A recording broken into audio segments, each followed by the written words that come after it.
In the name of Allah, the Merciful, the Beneficent. Now with today's main headlines. Wasting leads to loss of 1 million kids worldwide every year, says WHO chief. Secretariat General of Shia Holy Shrines announces start of expansion project of Al-Qasim bil Imam Al-Qadhim Shrine. Severe storms in Turkey leave 9 dead and 11 still missing after cargo ship sank in the Black Sea. UN chief calls for record action from world leaders to tackle climate change.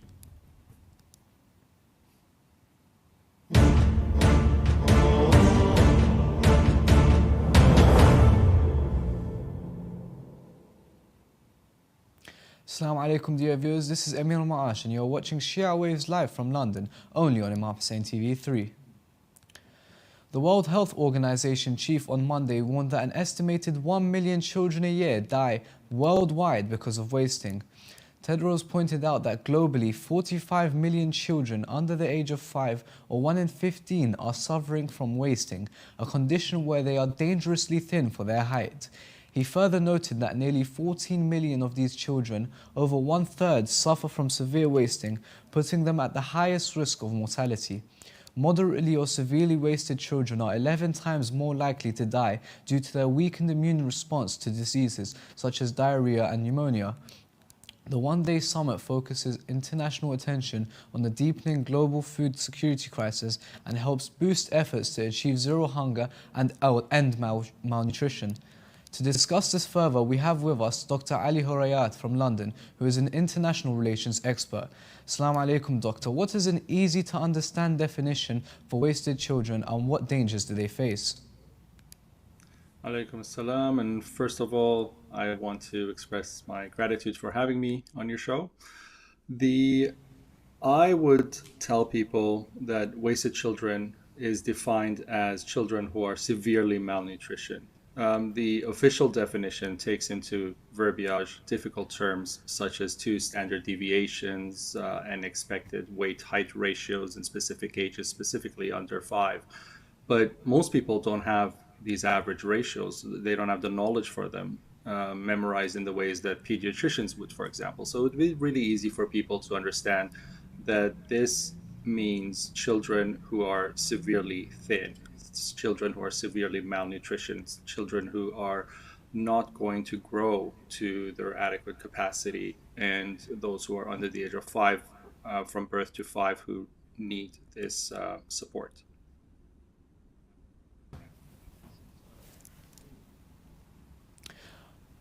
Are there enough resources to help these children, and why is the situation deteriorating? In terms of resources, there is no shortage of resources. We have sufficient food in the world. Certain parts of the global population are in severe famine and malnutrition and poverty, but there is no statistical reference globally to suggest that we have about 6 out of 8 billion people who can be fed and the other 2 billion cannot be fed because of a natural shortage of food. We have sufficient food. In fact, we waste about 1/3 of the world's food in different sectors, from production all the way to consumption. And as you mentioned earlier, 45 million children suffer from this specific form of malnutrition. Can we fix this? Yes. In terms of having the food, having the supplies, being able to support this, we can fix it. In fact, there are countries in the world, notably India, has almost 20% wasted children capacity. And if you look at India, it is not a country that is statistically poor, and it has some of the wealthiest people in the world. So we do have the resources, certainly. It's just a matter of infrastructure, a reversal of capitalist trends, competition, and the way we envisage each other, supporting each other and feeding these children in a manner of compassion, first of all. Against the backdrop of severe violence against children, particularly in conflict zones, is there any hope for international humanitarian food programs to yield expected results, and what can be done? Well, in this perspective, first of all, these children need to be fed well. They need to be fed on an accelerated feeding program to allow them to recover and heal, hoping that they do recover in the first place. You don't need science to tell you that a child who eats a fraction of the average child will suffer during the years growing, and will suffer and not be able to grow in that way. On another point, the actual to-do feedings or forms of food that many reports agree upon rely on breastfeeding. If you look at a lot of the science goes back to breastfeeding. And breastfeeding comes down to also a social issue. When you discuss breastfeeding, I mean, you're looking at a mother who is able to sufficiently and satisfactorily breastfeed a child with nutrients. And this is not really possible in places where there is severe famine and poverty, because it's not just the children who are not eating, it's also the adults, it's also the mothers. And with stress and other factors in play, it really deteriorates the whole ecosystem of allowing children to grow out of this situation.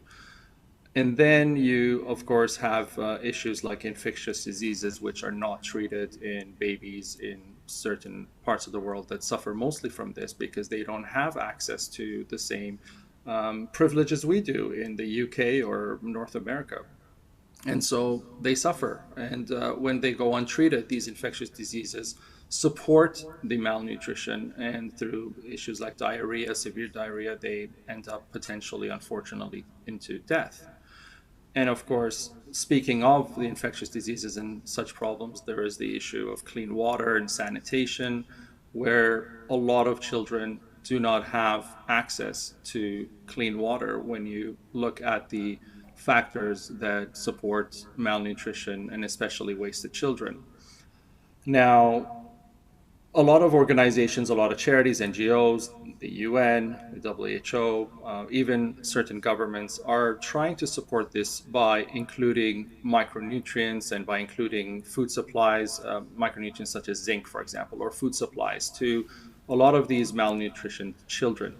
But the issue is we developing these programs doesn't rely on the programs themselves. They're not in a vacuum. So they rely on the social circumstances that surround these. So climate change, conflict, modern cutthroat capitalism, the competition.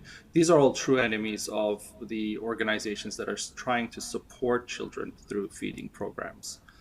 And finally, you have to take into consideration the mental health that has to be addressed. A lot of these children are being saved urgently on a physical level to be able to be fed, to be able to survive, essentially. But what happens when they do survive? What happens to the stress and the mental health situation of these children as they grow, as they combat severe malnutrition and they raise from there? So, in essence, to reverse wasted children and malnutrition in general, it is not a matter of supplying food. It's not a matter of suggesting, do we have enough food to feed everybody on the planet? Certainly, we do have enough food. But it is a matter of thinking no child should breathe hungry. And if no child should breathe hungry, then the science to reverse this is available. The technology to reverse this is available. We just don't have the compassion to reverse this because we follow profit for goals and not a state of harmony. If we do follow a state of harmony, we would certainly be able to support children. Thank you so much, Doctor. That's all we have today. Unfortunately, we've run out of time. It's been a pleasure. Thank you very much. Moving on, the Secretariat General of the Shia Holy Shrines in Iraq announced on Tuesday the beginning of the construction work of the expansion project of the Shrine of Al-Qasim bin Imam al-Qadhim, peace be upon him. The Secretariat said in a statement followed by Shia Waves agency that the expansion work began a few days ago and witnessed the expropriation of a number of commercial shops adjacent to the Holy Shrine and their demolition for the purpose of expanding the area.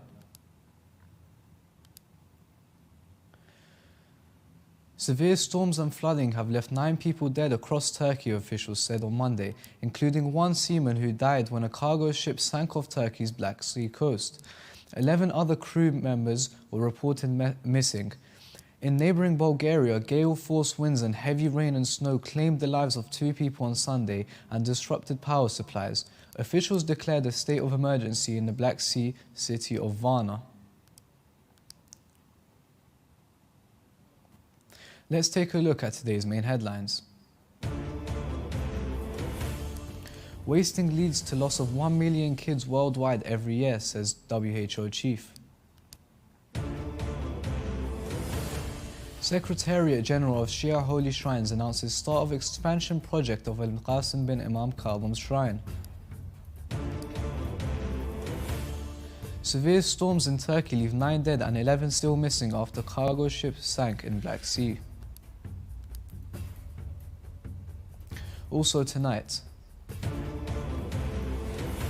in Afghanistan, ISIS terrorist attacks in 2 years of Taliban rule leaves more than 400 people killed.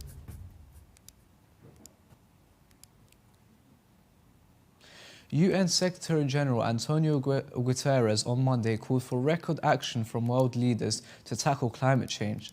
Present climate trends are racing planet Earth down a dead-end 3-degree temperature rise, he said, at the launch of the Emissions Gap Report 2023 of the UN Environment Programme.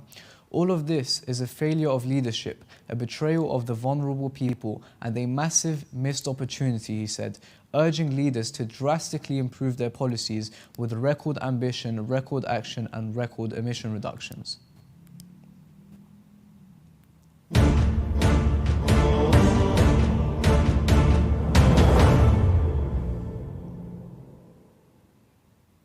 Now we go on to some short news. The media supported for Afghanistan's Free Media organization announced on World Television Day that over the past 2 years after the Taliban regained power, 52% of visual media outlets in Afghanistan have ceased their operations. It should be mentioned that the Taliban have imposed extensive restrictions on the work of journalists and free media since they regained control of Afghanistan and have arrested, tortured and imprisoned journalists many times. An American archaeological mission working in the Qatar, Iraq, announced on Sunday the discovery of 5,000-year-old Sumerian restaurant and residential neighborhoods. The Qatar Antiques and Excavations Directorate said in a statement that the mission from the University of Pennsylvania, working in the archaeological city of Lagash, discovered a structural formation that is similar to what we know today as a public or popular restaurant in terms of its design and function. An India Reserve Battalion young soldier was among 2 people killed on Monday. The incident took place around 9:30 a.m. It happened on the same road 3 to 4 kilometers away when 3 men traveling in a car were ambushed and shot dead on September 12th. Additional forces have been deployed in the area after the attack, and a search is underway to arrest the accused involved in the incident, a police official said. Iraqi Minister of Migration Ivan Jabara announced on Tuesday that Diyala and Diwania provinces have joined the list of provinces that have witnessed displacement due to climate change. Jabara said that about 7,000 families have been registered as displaced and that they have been included in a 200 income generating projects.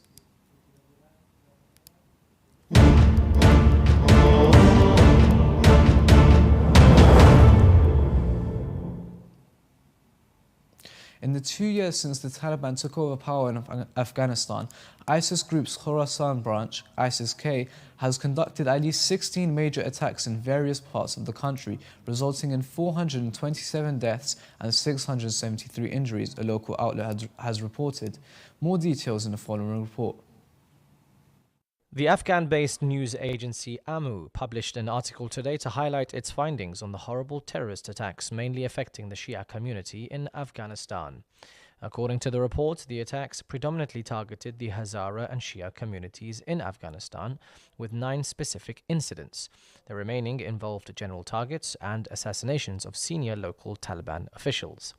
It says that United Nations data from August the 15th, 2021, the day the Taliban seized power, to February the 15th, 2022, show 1,153 civilians were killed or injured in ISIS attacks in Afghanistan, mainly Shiites and Hazaras. The Taliban claim ISIS has been nearly eradicated in Afghanistan. However, the ongoing ISIS threat and its objectives in the country remain a concern, the article added. Since its establishment in Afghanistan in 2014, ISIS-K's threat level has varied significantly. Despite the Taliban's repeated assertions of neutralizing ISIS, the group has conducted 16 attacks in the past 2 years, 9 specifically targeting the Hazara and Shia populations, including attacks on mosques. According to AMU findings, main ISIS attacks against the Hazara and Shia community has left 221 dead and 473 injured between September 2022 and November 2023. Recent suicide attacks in mosques across several provinces claimed by ISIS almost amount to genocide against specific groups, Hazara people, a Kabul resident said, adding that the Taliban's denial of ISIS's existence contradicts their security concerns. ISIS has also targeted public figures and locations, including attack on Balkh's Tabian Cultural Center and journalists, and the attack on Kabul's Chinese hotel, which have killed dozens and wounded even more. According to the United Nations Secretary General's 17th report, 4,000 to 6,000 ISIS fighters and their families are in Afghanistan, posing a significant regional and global security threat. Reporting for Shia Waves News, Ali Al-Hadi. We have reached the end of today's news. Let's take a look back at today's main headlines. Wasting leads to loss of 1 million kids worldwide every year, says WHO chief.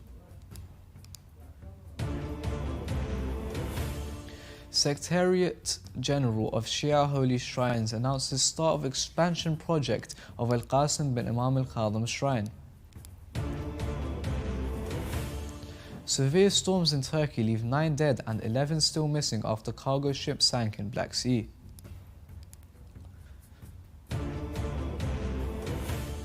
UN chief calls for record action from world leaders to tackle climate change.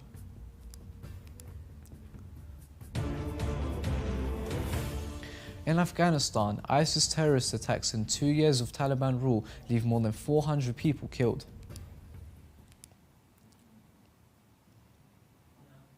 You can view the latest news on our website or send news of your city or country to be published on our news agency. Contact us on the numbers at the bottom of the screen. Thank you all for watching, and we pray to Allah the Almighty to hasten the reappearance of the Master of our time. Wassalamu alaikum.